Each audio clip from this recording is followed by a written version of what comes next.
नमस्कार मैत्रिणींनो, तुमचे अन्नपूर्णा गावरान रेसिपी या मराठी यूट्यूब चॅनलवर मनापासून पुन्हा एकदा खूप खूप स्वागत आहे। चला तर आज मी तुम्हाला कांद्याचा वापर न करता मसाला कारल्याची भाजी कशी बनवायची ती सांगणार आहे। अत्यंत साध्या सोप्या पद्धतीने झटपट होणारी, खायला भन्नाट अशी लागणारी ही मसाला कारल्याची भाजी नक्की एकदा तरी बनवून बघा। सर्वजण आवडीने खातील इतकी चविष्ट अशी ही कारल्याची भाजी लागते। चला तर आपण कारल्याची भाजी कशी बनवायची ती बघूया, कृतीला सुरुवात करूया। हे बघा, आपण कारले घेतले, या पद्धतीने बारीक असे चिरून घ्या। तुम्हाला हव्या त्या आकारामध्ये तुम्ही चिरून घेऊ शकता।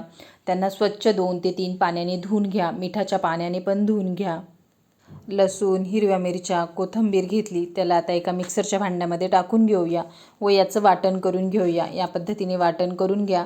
आता एका कढईमध्ये तेल घालून घेऊया, तेलाला व्यवस्थित गरम होऊन देऊया। जिरं घालूया, जिरं फुलल्यानंतर जे बी आपण वाटण करून घेतलंय ते वाटण घालून घेऊया।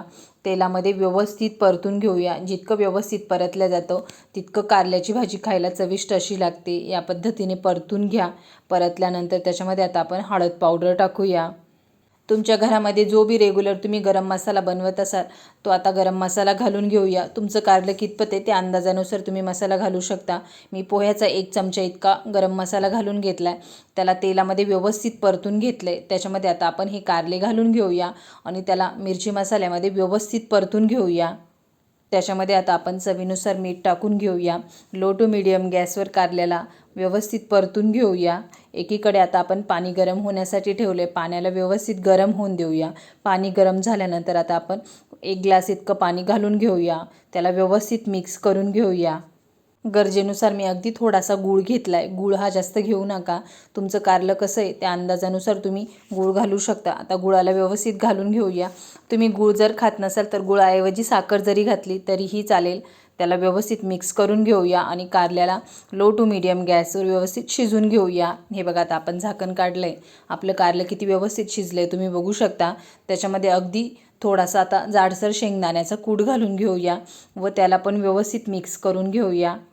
5 ते 6 मिनटं भाजीला पुन्हा एकदा व्यवस्थित उकळी येईपर्यंत शिजून घेऊया। हे बघा, आपल्या भाजीला छानपैकी उकळी आली आहे। आपली गरमागरम मसाला कारल्याची भाजी तयार झाली आहे। आज आपण कांद्याचा वापर न करता मसाला कारल्याची भाजी बनवली आहे। झटपट होणारी ही कारल्याची भाजी आहे। लहान मुलेसुद्धा आवडीने खातील इतकी चविष्ट अशी लागते। या पद्धतीने नक्की बनवून बघा। आवडल्यास लाईक, शेअर, सबस्क्राईब नक्की करा व अगदी सोप्या पद्धतीने कमी साहित्याचा वापर करून कमी वेळेत कारल्याची मसाला भाजी तर नक्की बनवून बघा। चला तर भेटूया अशाच एका नवीन पुढच्या रेसिपीसोबत।